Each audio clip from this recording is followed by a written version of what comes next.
Hello, listeners.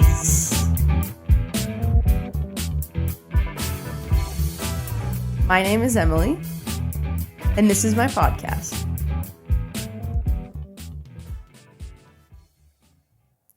I am so happy. I am so happy to be back with all of you. I haven't sat here and recorded in like a month. Hold on. I have a new little jerry rig here because my arm was getting tired holding the microphone for so long during these. I have a little bit of like stage fright right now because I haven't done this in like a month. I'm getting a little camera shy. Anyways, we need to catch up because, gosh, I am really struggling with this. Okay. It's just this. It's like I'm not used to like not holding it, and now I'm like worrying if it sounds good or not. Like I feel like this isn't. Like I need this to be. There we go. Like right next to my mouth. Okay, let's get focused here. So I have been like so busy the last month or so. My last 3 episodes, I recorded literally on 3 consecutive days. So they were like really, you really heard a lot of my week that week. Or at least like those 3 days you heard a lot of. So last you heard from me, I was on a plane on my way to Miami, Florida to go to a Taylor Swift concert and be on vacay with my family. And to catch you up, basically, we had a successful flight. It didn't crash or anything. Didn't need to use any of the safety techniques learned in the pamphlet. We were good to go. But that night, so we got there. Sarah and Merrick picked us up. We went to Chipotle for dinner, and it was very windy outside. Not like chilly, but just windy. And my Chipotle dinner literally flew over. So that was cool and quite funny. Also, while we were in Florida, we went to an alligator farm. And the alligator farm was cool. We were originally intending on just going to Everglades National Park. But we ended up going to this nearby alligator farm because you could see alligators and go on an airboat ride for like cheaper, I think. I think we wanted to guaranteed see alligators. So that's why we went to this alligator farm where we could also go on an airboat ride, which alligators, they're cool and all.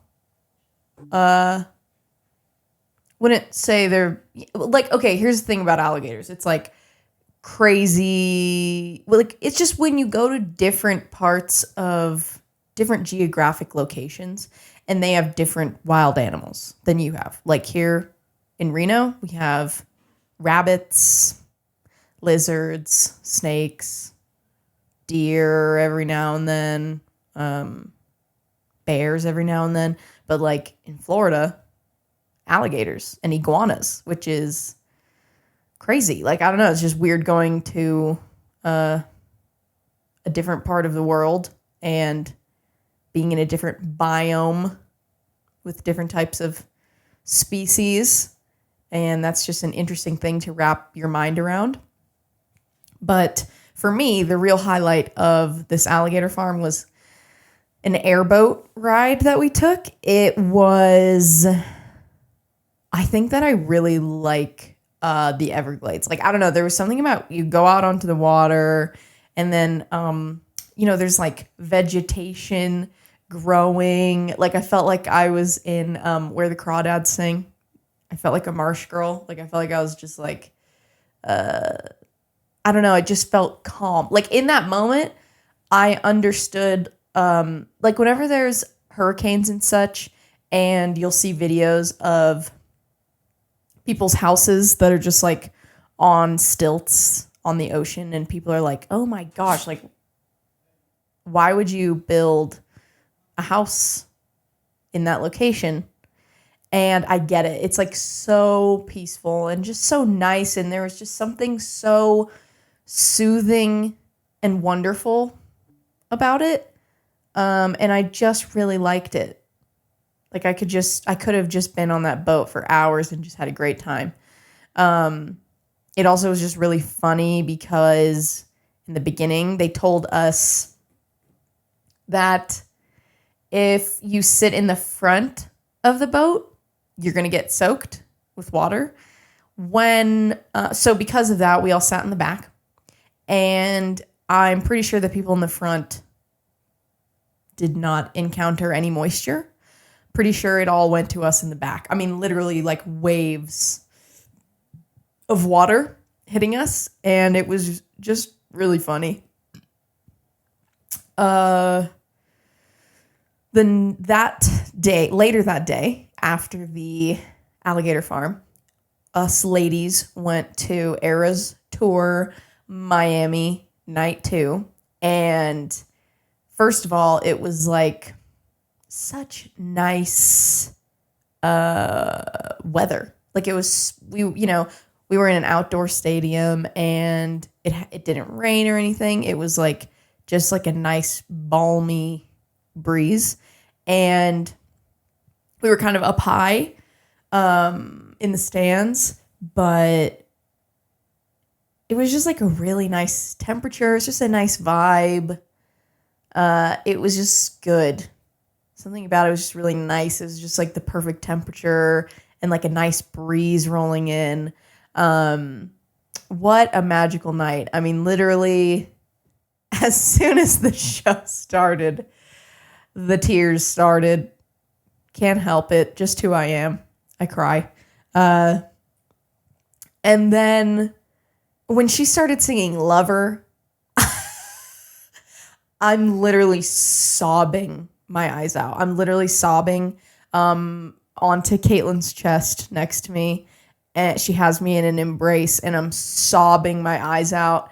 And then I'm also trying to sing along with the song. And it sounds something like this. Can I go where you go? And Caitlin's also crying and laughing, and then we're singing, we're crying, we're laughing. It was just a moment you'll never forget. It was hilarious. And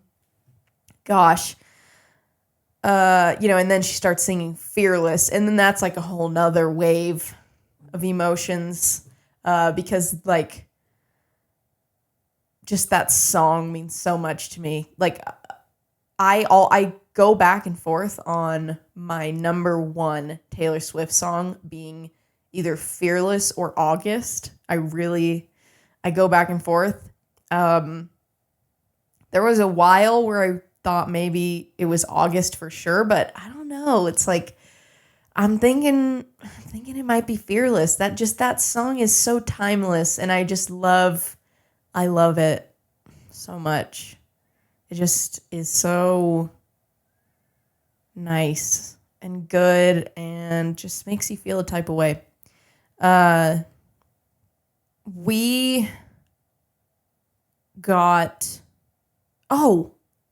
This was cool. I was wearing a like big t-shirt that had the blue and gold Lover bodysuit like printed on it. Like if you've ever seen like How I Met Your Mother when they go to Atlantic City, I believe, and Robin buys like that like tourist gift shop kind of shirt that has like a bathing suit printed on it. It was kind of like that type of thing. Like there was like arms and legs on it, like with the bodysuit. And she was wearing that bodysuit, and like she comes up and we're all like, oh my gosh. Like it was just so cool. I felt like I manifested that. Because that's my favorite costume of the Eras tour. And I just love it because like the first Eras that I went to in Las Vegas, night 2, I hadn't seen any, like I knew nothing of what to expect other than like when you see the stage layout on Ticketmaster, like I knew just the, like the runway with the diamond in the middle runway and then the T at the end. But I didn't know anything other than that. And so I just like, when the show started and she came out and she was just wearing like that blue and gold bodysuit with the boots, I just was like instantly obsessed. And just like that to me, like that is the Eras tour outfit. Cause like that was the first outfit that I'd seen. I just love it so much. I just think it's so beautiful and cute. And I just like the blue and gold. I like that color combo. We also got a new a new enchanted dress. It was blue, teal, if you will. It was really cute, long, beautiful train. What else did we get? Oh, the night before. So we had seen it on video the night before, and then she also had it the next night, was the new Reputation bodysuit, which on my last episode, you heard me and Caitlin talking about how she had just had one. And the lore leading up to this new Rep bodysuit, it was like there's, every other section of the concert, every other era of the show, she has multiple outfits. Like it's not just one outfit. She has multiple different outfits that she'll wear on different nights. But Reputation, there was always just that one red and black bodysuit. And she finally, this Miami weekend, debuted a new one. And of course, everyone went crazy. And it's black and gold, like gold snakes instead of red snakes. Really cool. Also, we were in Florida. And oh my gosh, the Tortured Poets department set. I would say Tortured Poets, it's not my favorite Taylor album. Like I just say a mid-range Taylor album for me. Like it's not that I think it's bad or don't like it. It's just not one of my favorites. That set hit hard. I felt like I was like just crying the whole, like it just, I don't know, it just hit different. It was really good. I loved it. She had Florence of Florence and the Machine there to sing the song Florida. And not even just like as a surprise song, like as a full-blown number, like with dancing, and that was awesome. Here's a fun fact. Florence and the Machine was my very first secular concert at the GSR in Reno. So that's just fun. Fun fact. What else? Yeah, man, that Tortured Poets department set, that hit different. That was, I could just, every single song, I just like felt it in my gut. Oh, it was good. Those songs are powerful on that album. The surprise songs. This is actually a crazy story. So, funnily, I'm wearing, can you see this? My Cowboy Like Me sweatshirt that Sarah got for me the weekend of our Eras round 1 that I wore to the concert, that not in Miami, but in Las Vegas. And, I am really losing my train of thought. And this needs to be like a little bit, oh shit. Um, okay, so the surprise songs. This is crazy. So first of all, so here's how the surprise songs are going now.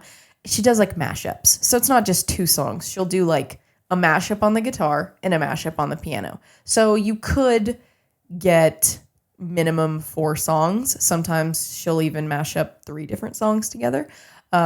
We had 4, so 2 on the guitar, 2 on the piano.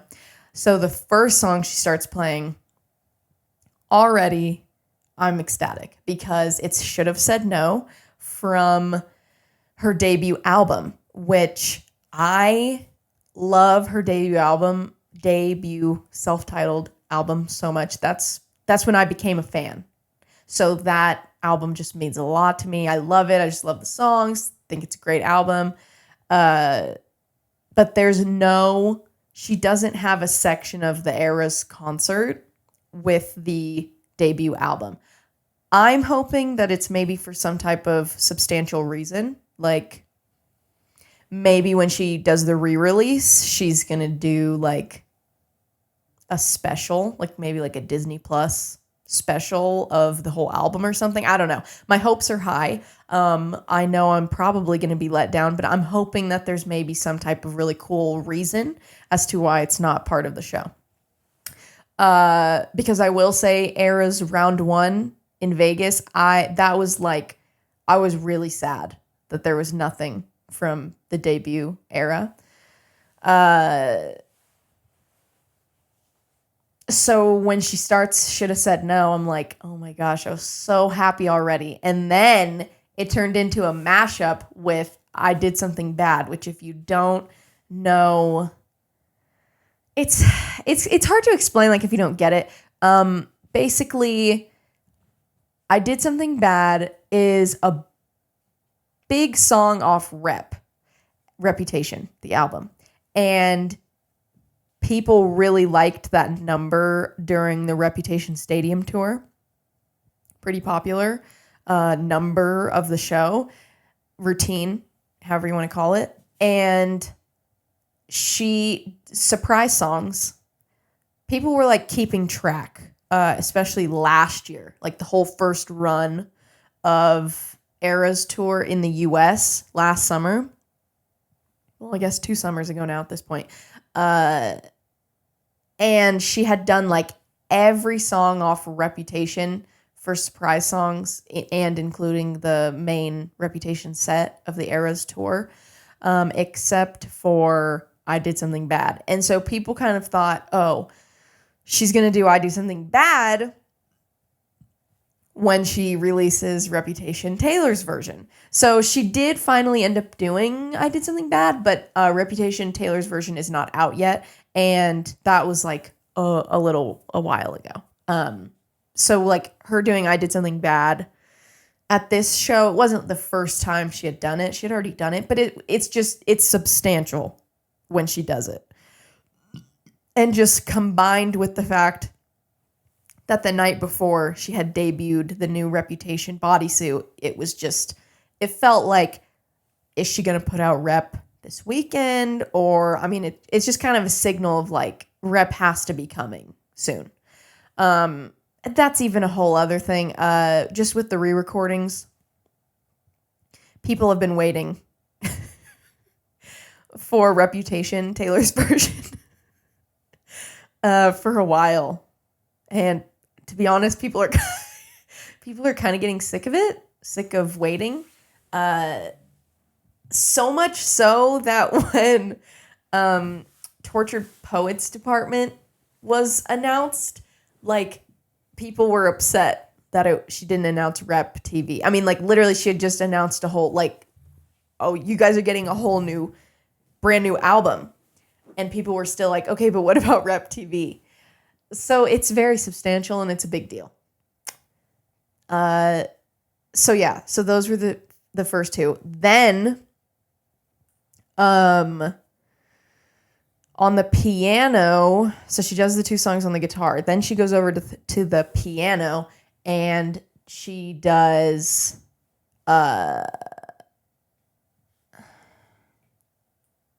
What song did it start with? Hold on. The reason I don't remember the other song of this mashup is because the other one was so special to me. Hold on. Also, it is freezing in here. Next time I need to bring a blanket. Okay, so... Oh, right. Love of My Life. Okay, so she goes to the piano. Sorry. Give me a second.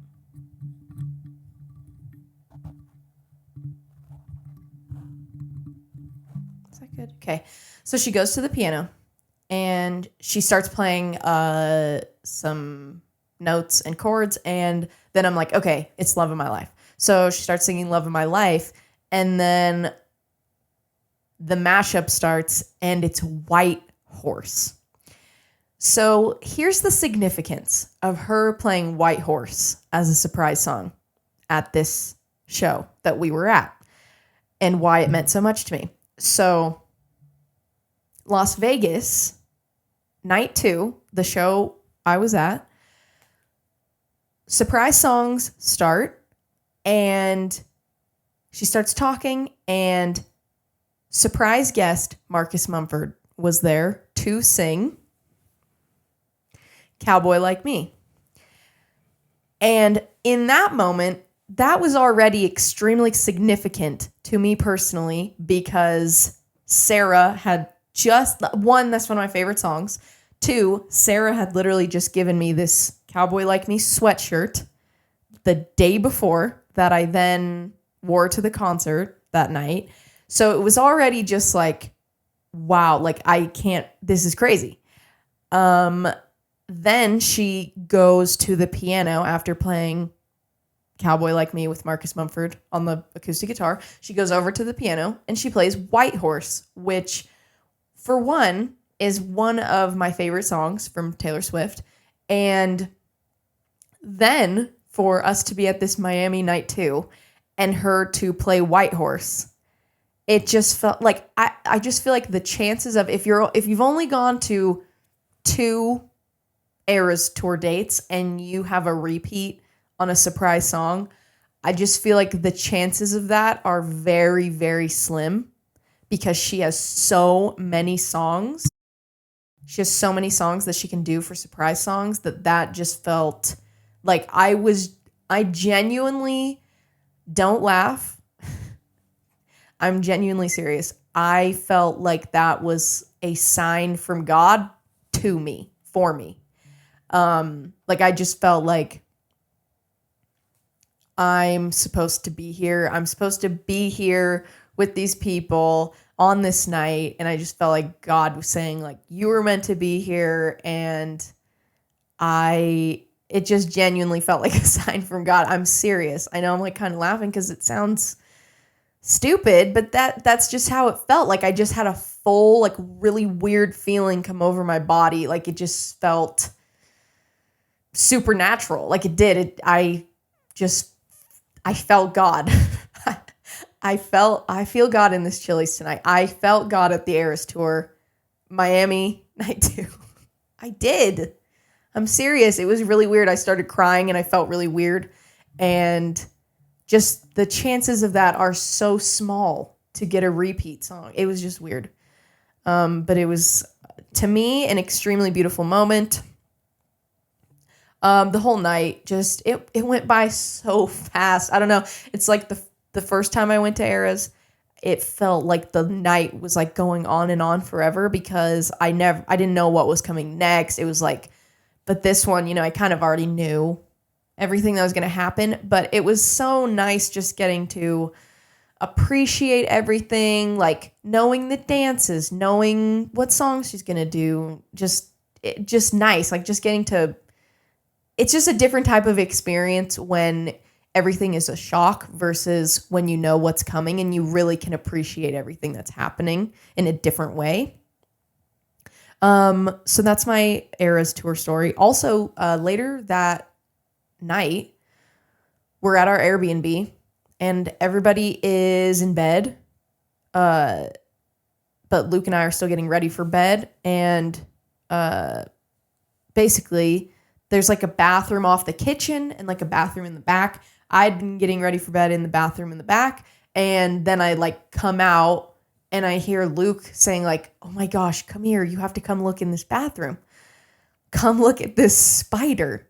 It's like ginormous. So I'm thinking like, okay, I'll go look. I hate spiders, but I'll go look. I turn the corner into the bathroom and I immediately felt sick to my stomach. It indeed was one of the largest spiders I've seen in a while. I think I've seen bigger spiders, but it was just like, I feel like, okay, you know what? I'm going to say this. It's the largest spider that I've ever seen indoors, if that makes sense. Like, I've seen spiders that big, I think, like outside, but never indoors of that size. It was so just brown and huge and just, oh my gosh, I immediately was about to gag. So then I'm like, will you do something about it? So Luke's like, can you just like stay here for like moral support? So I'm just in the kitchen. He's around the corner. And he's like, I don't know what to kill it with. So he ends up using the toilet cleaner brush. So I'm just listening to all this and I hear him like killing it. And then he's like, oh my gosh, oh my gosh, oh my gosh. He's freaking out. And then he says, a bunch of eggs came off of it and they're coming alive. And he's like, they're coming alive. And I'm like, well, do something. And he's like, okay, I'm drowning them. So he was like drowning them with water. And then also like the main spider like still wasn't fully dead. So he's trying to kill the main one and all these babies. And it was just like, I'm really glad that I wasn't the person like directly dealing with it because I think I would have fully freaked out. But Luke handled it. He took it like a champ and he handled it and he figured it out. But that was an experience. The next day, I had Cuban food for dinner. It wasn't like super planned out. We were just like, where are we going to eat? And we ended up going to like a nearby like sit down it was one of those restaurants where like a lot of different types of foods, but like mainly Cuban food. And it was really good. And our server was just so sweet. What was his name? I think his name was, okay, I get it mixed up because the restaurant was called either Juan's or Jose's. And the waiter's name was either Juan or Jose, but it was not the same. I think the restaurant was Juan's and our waiter's name was Jose. He was very soft-spoken and very kind. And it was just an extremely pleasant dining experience. Very delicious food. Very delicious, or very good service. Just a really nice experience. Pleasant experience. The next night, so I've always wanted to try oysters, but I've always been afraid. Because, so backstory, I love seafood a lot. Seafood's like one of my favorite foods. Basically any types, like I love sushi. I love regular normal seafood. Like I cooked seafood. I love seafood my whole life. And I've been in many situations where I've wanted to try an oyster, but I've always felt like scared. Like I felt like I need to like do this with someone who like also has eaten one, but I don't have like that many people in my life who like that kind of thing. And like I'd be out to dinner with Luke sometimes and like oysters would be an option, but I'd be like I'd chicken out. While we were at the Eras tour, the boys all went out to dinner and Luke tried an oyster.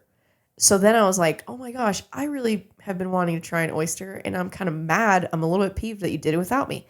But anyways, because Luke had done it already now, then the next night we went to like a seafood Italian restaurant and they had oysters. And Luke was like, okay, we're doing this. You're going to try one. So they come out, it's so cute. It's on the little ice, and there's like a tiny bottle of Tabasco and a really nice lemon. And basically, I tried it, and I had always heard that the texture was like snot, and I hate snot. Like, I know there's no one who likes snot, but let me put this into perspective. I hate snot so much that I did not start actively blowing my nose until my 20s. And that's embarrassing to admit. And because it's so embarrassing, you know that it's the truth. I really don't like snot. And so that's, I think, mainly what kept me from trying oysters for so long. But I tried it and I loved it. I can't wait to eat one again. I thought it was a really fun experience, and I thought it was good. It's like, it just kind of slides back. I don't know. It was very intuitive to me. I think I was expecting it to be, I don't know, just like weirder, but it honestly happened like so fast, and all of a sudden it was in my stomach, and I was like, that was fun. Let's do it again sometime.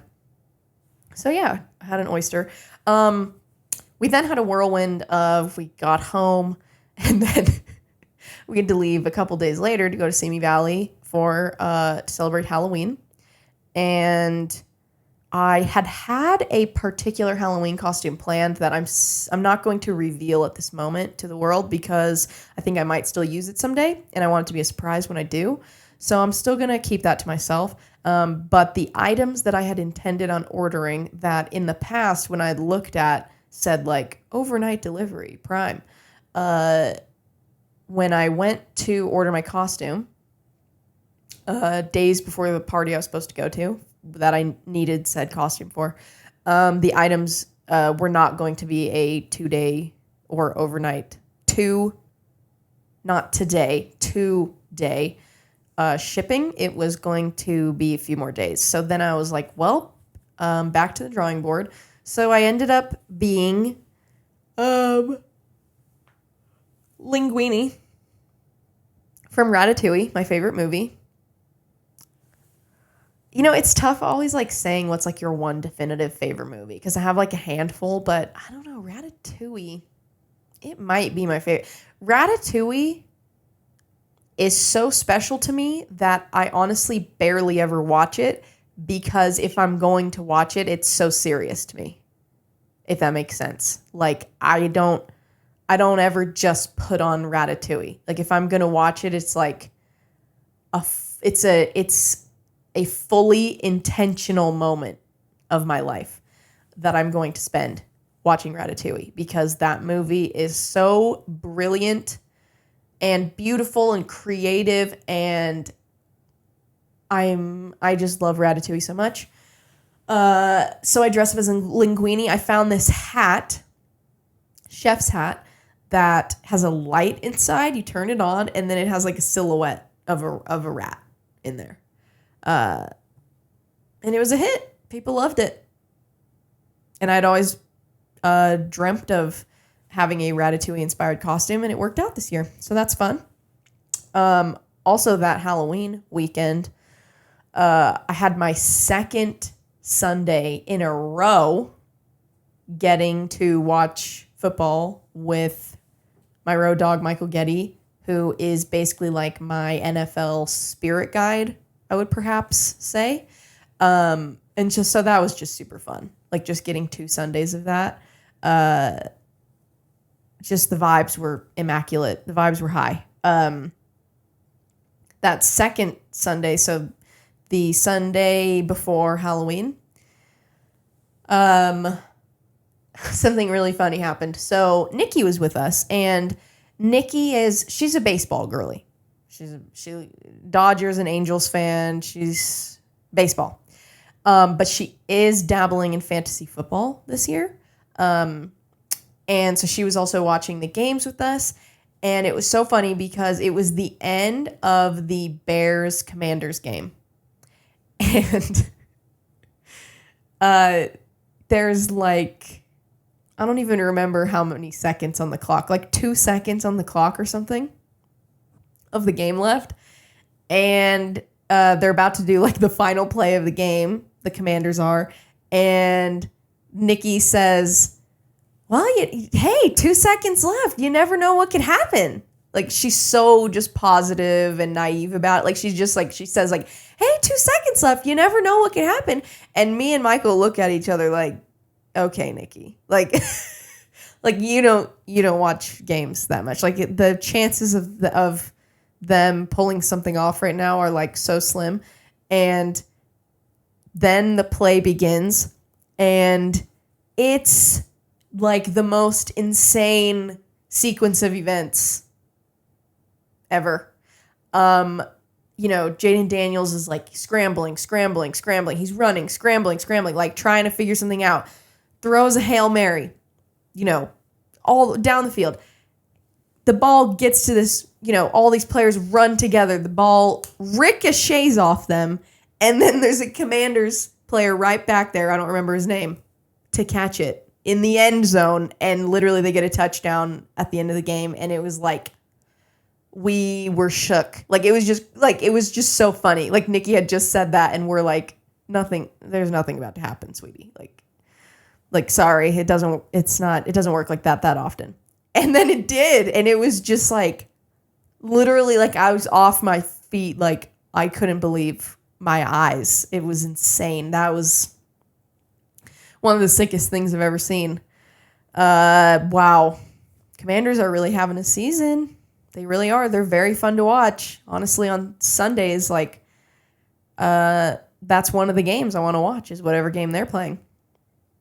Another thing that had happened that weekend on our drive home from Simi Valley back to Reno on Monday, we're on I-5, and there was this car that was, I wouldn't say just driving fast, like honestly driving recklessly, like weaving, bobbing, like really, honestly, like I got really angry at this car because they were driving absolutely ridiculously, and it was unsafe, and it was really annoying. So then whatever, they go off ahead, and we're driving. And then I start seeing red and blue lights. And I see them pulling someone over, and we're getting closer and closer and closer. And it's the white car that had been driving recklessly. Do you know how often I'm always in those I'm sure other people, you're in those situations where someone's driving crazy and you're like, why are the police never here to see this? Like, the police are pulling me over for going 5 over or something, I don't know, something random like that. And they're never here to see this person just driving in such an unsafe manner and such a nuisance to society right now. Man, I'm telling you, we drove past this, and it was a feeling that I've never had before. It was a feeling of justice. It was a feeling of things being right, things working out. It was just such an incredible moment in which I will never forget. So those are the highlights from my Miami Halloween excursions. Some other things that have happened since the last time I talked to you, some music has come out. Disease by Lady Gaga. So Lady Gaga has now dropped her official lead single from her upcoming album. And I love it. The first time I heard it, I was like, yes, Gaga. This is what I'm talking about. Especially like you get to the end of the song, and when that very last chorus, or like post-chorus, so good. I would go so far as to say that I think this is her best lead single since Applause. And I think I'll die on that hill. I don't think Perfect Illusion was that good of a lead single off of Joanne. I don't not like that song. It just wasn't like that good. Also, I love Chromatica and I love Stupid Love, but I don't think that was like an amazing lead single. I feel like now finally like Disease is a really good lead single. Like it feels, I don't know, just something about it just feels right. It feels like a good lead single and it's got me really excited for her album. Like I'm desperate for the album to come out. It just feels like something is different in the air with this Gaga album coming up. I don't know. It just feels like she's going back to her roots, but like a new and improved. And I'm so excited for what this album is going to be. I have super high hopes. Also, the same night that Disease came out, another single came out called Aquamarine by Addison Rae. I would say Addison Rae officially has my attention musically. Diet Pepsi, I think have I already talked on this? How good that, I think I have. Yes, on the Charlie episode. I think Diet Pepsi by Addison Rae is a phenomenal song. I think Aquamarine by Addison Rae is a phenomenal song. I think it's like one of those things of if she's in charge of all these creative decisions, I have a lot of respect for her. If it's not her and it's like just a team that are creating a really good vibe here, they're doing a really good job. I'm telling you, Addison Rae, like I hope she puts out an album that's like these two songs because they're both fantastic. I also listened to Halsey's new album. It's, how do I say this? It's good.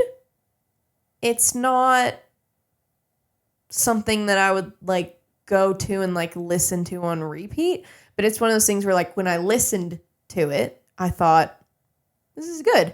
And then I listened to it like for a couple days. It's kind of not what I was expecting. It's called The Great Impersonator, and she had this whole campaign where she was like putting out like photographic homages to other artists that were like related to certain songs on the album. And I think just overall the album isn't like exactly what I was expecting. It's not bad. It's just like sonically, I think I was like expecting a little bit more diversity throughout the album. It's a little more one note than I was anticipating. I think I was expecting just like some different genres happening. It's pretty, I don't really know exactly how to describe the genre that this album is. It's like alternative, but there's something about it that feels a bit 90s. It feels kind of 90s to me. Like 90s, I don't know if you'd say rock. I don't really know how to describe it. It feels kind of 90s. Yeah. I like the song Lonely is the Muse. And she said that song was like inspired by Evanescence. I really like that song. I don't think it's for everyone. But I like that song. And yeah, that's the one that I like get stuck in my head.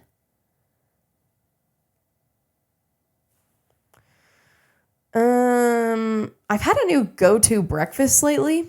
Well, for the last week since since everything started settling down.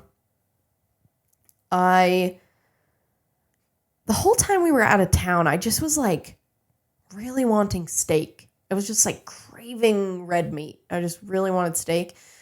And I've seen, it's like kind of viral. Okay. On TikTok, there's the carnivore diet that's kind of popular right now. And it's basically like you'll see someone eating off a cutting board steak and eggs and like avocado or something like that. And I think I just was really influenced by that because I was just really wanting that for breakfast. I wouldn't even say I'm always like an egg person even. But man, just I've been really craving steak and eggs. That just sounded good. So lately for breakfast, I found these like thin strips of steak, thin cuts of steak at Walmart. They're honestly cheaper per pound than like regular steak. So I also like that. It's a little bit cheaper. These like thin strips of steak, and I literally just in the morning, like takes 2 seconds to cook up on the stovetop because they're so thin, like they cook super fast. I've been doing that. I slice it up, and then on top of it, I do a fried egg. And then on top of that, I do some avocado slices. And then on top of that, I'll take some arugula and do like a little dressing on it of like a little bit of olive oil, a little bit of lemon juice, some salt and pepper. Mix that up and then put it on top. And that is, I hate using so many online terms such as hyperfixation meal. But that is my hyperfixation breakfast right now. I've like seriously been eating that every day. It's so good to me. And it's so filling. Like I don't get hungry for lunch until like 1. Like I feel like I just stay full for so long because it's so much protein. And then obviously I have a cut up cutie on the side because that's my go-to breakfast fruit at this point in my life. I love cuties because they don't go bad, really. I mean, like, they'll go bad eventually, but they just last and last and last. I love them. I've also been watching a lot of DCOMs. I said DCOM to Luke, and he had no idea what I was talking about. I had to explain to him how it means Disney Channel original movie. And I didn't coin that. They used to say that on the TV when they would have like extras and things or whatever. I've been watching a lot of Disney Channel movies. I started with over Halloween, or maybe right after maybe it's right after Halloween. I don't know. I started with the Halloween Town movies. I'll do this thing sometimes where like I just like have a movie on. I'm not necessarily like watching the whole thing. But just like I'll just watch some of it while I'm like doing something else. And I had all 4 Halloween Town movies on a couple Saturdays ago, maybe. And it was amazing.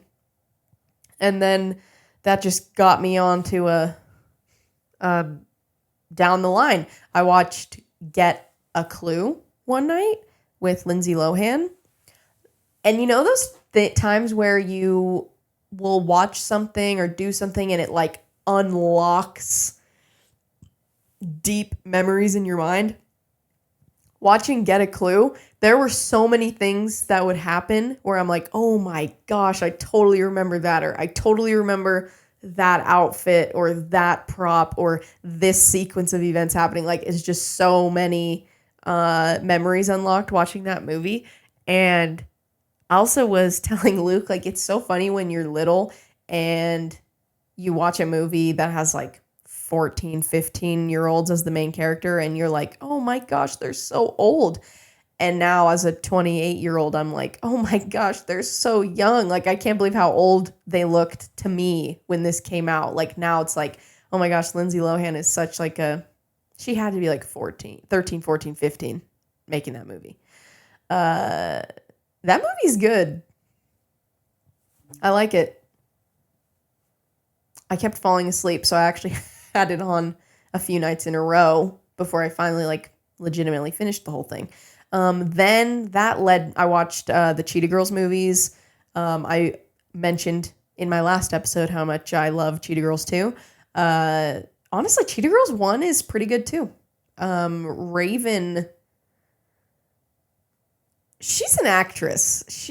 That first movie, she is funny. She's got attitude. Love her in that, and just good songs in the first one. Good movie. The second one, it's phenomenal. Nothing to say there. Also, in the second one, I realized that Aqua is underrated. She is funny. She is pretty. Great singer, great dancer. She has like no love interest until the last movie. She's always just kind of like doing her own thing. And I think she's an underrated character. This go around, I really appreciated Aqua more. I don't know why they wasted their time with that third movie. I know that it's because like they were trying to like make this trio of Cheetah Girls a thing, like trying to see if they could do it without Raven because she wasn't interested in doing it anymore. They do have some fire hits as the trio for music. Fuego.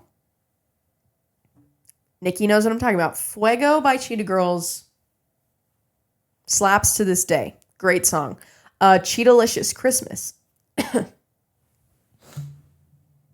Oh, let me get a sip of my, first of all, Cane's koozie. Second of all, Dr. Zevia, which is like healthy Dr. Pepper, because that would not be good for me to be drinking Dr. Pepper every day. So here I am. This definitely doesn't hit the spot at all, but it helps. It's something. Cheetah-licious Christmas, but that third Cheetah Girls movie,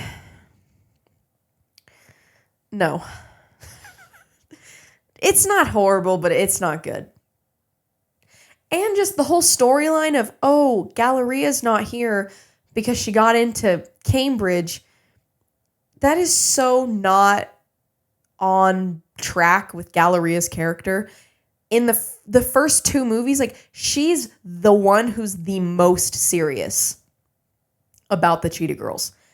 And then she's the one that's going to say, actually, you guys, peace out. I'm going to go to college and do something else. Like, I get it. Her mom in the first two movies was like super on her butt about going to college. I get that. But I just cannot envision a timeline where Galleria like goes to college instead of while the other three girls are pursuing Cheetah Girls without her. I just can't foresee that. And so it just doesn't add up. It's a plot hole, if you will. It doesn't add up. Lemonade Mouth. That movie, I remember liking it, and I've always really liked the song Determinate and the song She's So Gone. But I don't remember that movie being that good. It's so many good storylines. Like all these 5 teenagers, they all have like something going on at home. Like they all have like some type of like familial problem. And then like, it's just so sweet. It's like real, but it's wholesome and sweet. And that's a good movie. Like that's a movie that I'm going to show my kids someday. Cause I think it has really good messaging. And I just really like how all their different stories happen, and the songs are great. It's just a cool movie. Teen Beach 1 and 2. The first one's definitely better to me. I do like some of the songs in the second one, but the first one's just like hits a certain note. Also, Ross Lynch is better in those movies than I remember. That guy can sing, he can dance, he's got good comedic timing. I mean, he's still relevant today, so he had longevity. He's talented. I was telling Luke, I had realized in that moment that he had that Disney Channel it moment of leading his own TV show and a Disney Channel movie franchise. He was the co-lead of Austin and Ally, and he was the co-lead of the Teen Beach franchise. Think about Demi Lovato. She led the Camp Rock movie franchise, and she had her own show, Sunny with a Chance. And then I was really thinking about it down the line. Dove Cameron, she might be the ultimate ever Disney Channel TV and movie got it all, because she had her own show, Liv and Maddie, in which she played both of the lead characters, twin sisters. She played both of them. And then she also had a huge movie franchise in which she was the lead character, the Descendants movies. So if you really think about it, I mean, Miley Cyrus, Selena Gomez, Demi Lovato, and before them, Hilary Duff. Those were the big Disney Channel names. But if you really think about it, Dove Cameron, she hit the home run because she was the full star of a movie franchise, popular one, and her own TV show. So she really had Disney Channel on lock there for a second. Anything else with my DComs?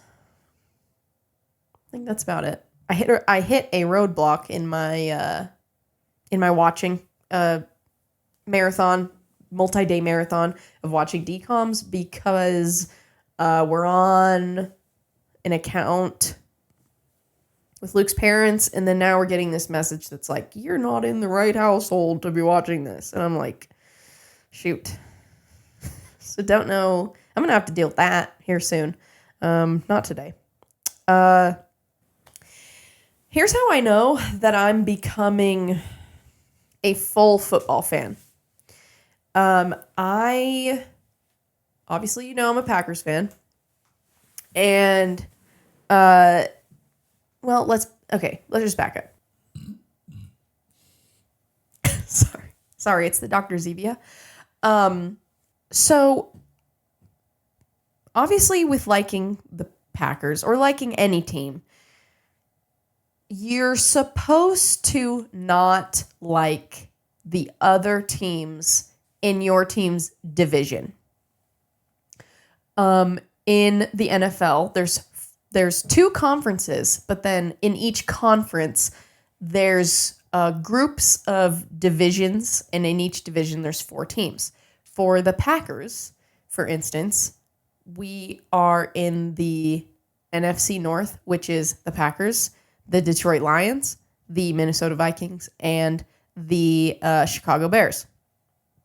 I just hadn't really gotten to the point of disliking other teams. I just hadn't. But things are changing for me. Last weekend, the Lions and the Packers played, and I'm getting it. The switch up that I have had about my feelings towards the Lions has changed very quickly and unexpectedly. I want them to lose. I want them to lose bad. I want them to lose. I want them to lose. And I want the Packers to win. And I feel good about that. I feel like I'm understanding how people feel about the Chiefs maybe a little bit, sick of them winning. I'm not sick of the Chiefs winning. There might come a time where I might get sick of the Chiefs winning, but I think right now I'm starting to get sick of the Lions winning. Because once they beat my Packers in the manner that they did, I started to get really annoyed really fast. And I'm not going to be a hater. They've got something special going on over there on their team right now. But can they just do it somewhere else? Can they just do it like not against my team? I'm happy for them, but just like somewhere else. Yeah. Yep. I saw the new Tom Hanks movie, and Robert Zemeckis movie called Here. This movie is interesting because it takes place from one location. It's basically like mainly in this living room of this house. And it was very intriguing going into this movie because it's like, how is this going to work? I liked the movie a lot. I, the whole time, was very interested. I liked it. I was really like engaged and locked in the whole movie. I thought the acting was great. And I was really shocked when I got out of the movie and I saw that it had kind of negative reviews. Like, I get it. I also think if you're doing something so different, you are more heavily scrutinized, I think. I felt that for the situation, I thought they pulled it off, which is crazy. I liked it. I also was hesitant about the whole de-aging of Tom Hanks and Robin Wright. I was like, I don't know how I'm going to feel about that. Because normally I don't love the whole like digital de-aging, how it looks. But I got used to it pretty fast and I thought it was cool and they acted really well and I liked it. And I would say if you see the reviews and they seem negative, I would say give it a chance because I liked it. I don't think that everyone would like it. And I can see where the negative reviews could be coming from, but I don't think it's as bad as as critics are saying. I think that's a little off base and a little harsh. I thought it was cool.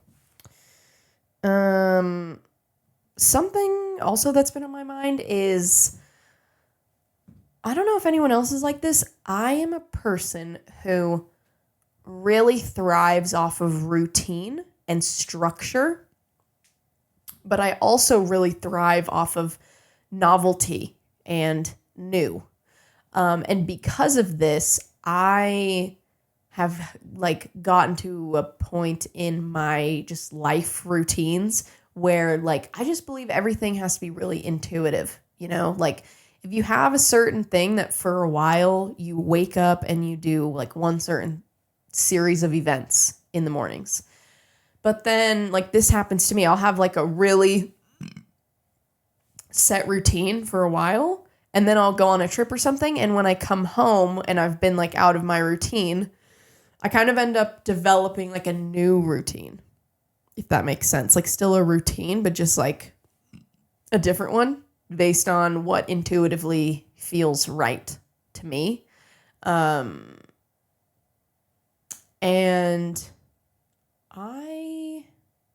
it's like, I don't know how to describe this kind of, but I feel like there's a lot of things in life that like should be more intuitive, that I'm a big proponent of just doing things in an intuitive way.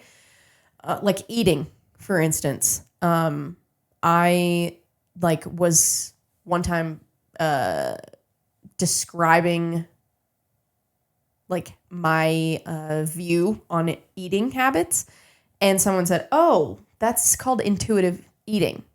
And I was like, "Oh my gosh, yes, it is like intuitive. Like I eat when I'm hungry and I eat what sounds good. I try and eat healthier. I've been like slowly getting my diet more and more healthy, but I also like I don't have restrictions for myself other than like I try to avoid lactose because my stomach doesn't like it.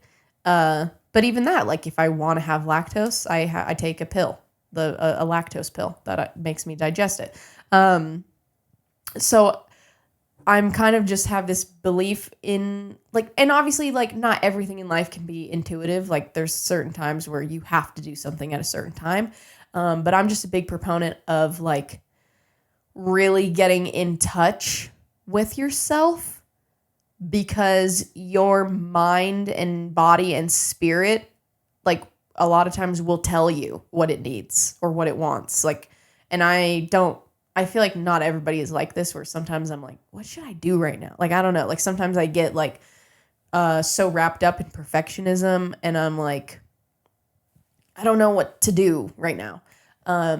If like you really get in touch with yourself, a lot of times, like, you know what to do. You just have to like find it, which I know that's easier said than done. But yeah, that was just something on my mind of just like routines and how you go out of town, you get out of your routine, but then you come home and it's always almost like a reset. Like I always come home and I always somehow end up like with a new routine that I'm doing.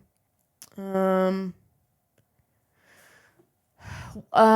interesting thing in my life lately is there is this place in Reno called Reno Public Market. It's off of Plum Lane.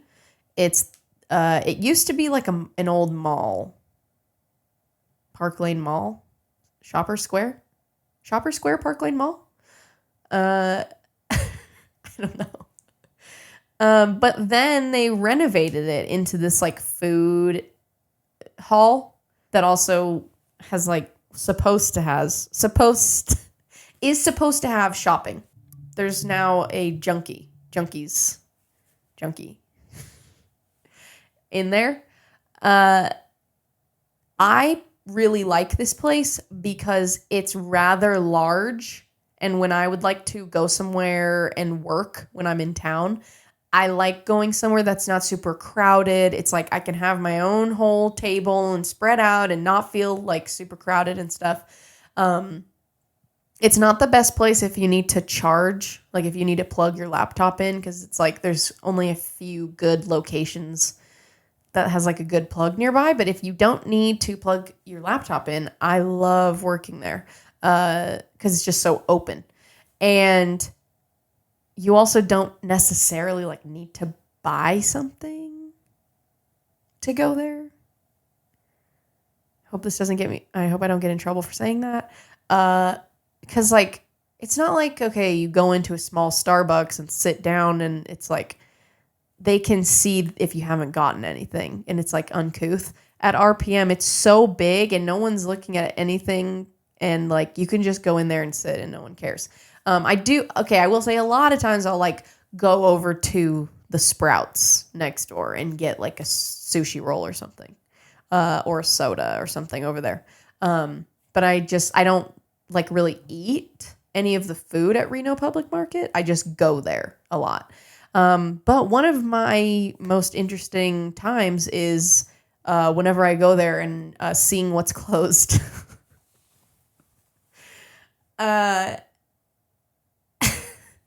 There's always a business that has closed every time I go there. Just the other day I walked in and the smoothie bowl place closed. The Michelada and Cevicheria place closed. Things are closing all the time up in there.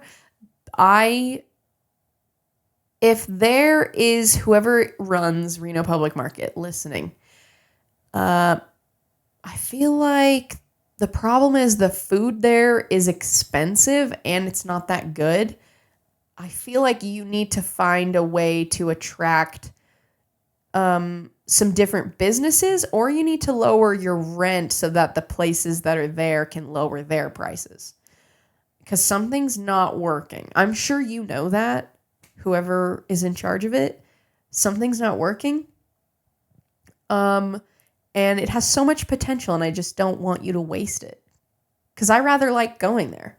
I'm a little nervous that it's like, I don't know, it's going to get closed down or something. It's not a good sign when every time you go in there, there's like a different business that has closed up shop. So yeah, maybe just like get it together. Don't want to tell you how to do your job, but like maybe just like do it better. Anyways, what else? Oh, I hate it when I wake up in the morning and I'm ready to listen to Good Morning Football, the podcast, and it's not uploaded yet. I get really angry at that. I know you guys are doing your best, but if you could just have it up by like 9 every day, that would work really well for me because I just want to listen to that in the morning, Monday through Friday. I think my dream for this podcast would be to release an episode Monday through Friday because I love that. I love when I wake up and my favorite podcast has a new episode ready for me to listen to Monday through Friday. Yeah, I think like that would be like my dream is to just put an episode out every morning. That would be sick. Maybe someday. Don't know if I can achieve that really right now, but that would be really cool. That's kind of my dream. Well, I really just talked your ear off and there's only 5 minutes left on my camera recording. Anyways, just want to say that I really love making this podcast. I hope that it brings you joy to listen to it. It brings me joy to make it, and I hope it brings you joy to listen to it. And yeah, this pod just means a lot to me, and I spend a lot of time thinking about it and working on it and making it, and I hope it makes you happy because that's like my ultimate goal is to bring you joy and entertainment and maybe sometimes escape from maybe hard or dreary times in your life. So yeah. Just want to say that is so loud in my ears. Just want to say that love you, fam. Love you, fam. And in the club, we all fam. No, but really, I actually love you, fam. And I really appreciate everybody who listens to this. Yeah, I think that's all I got. I'm sorry for talking your ear off for about a gazillion things for an hour. But now it's time for me to go. Until next time.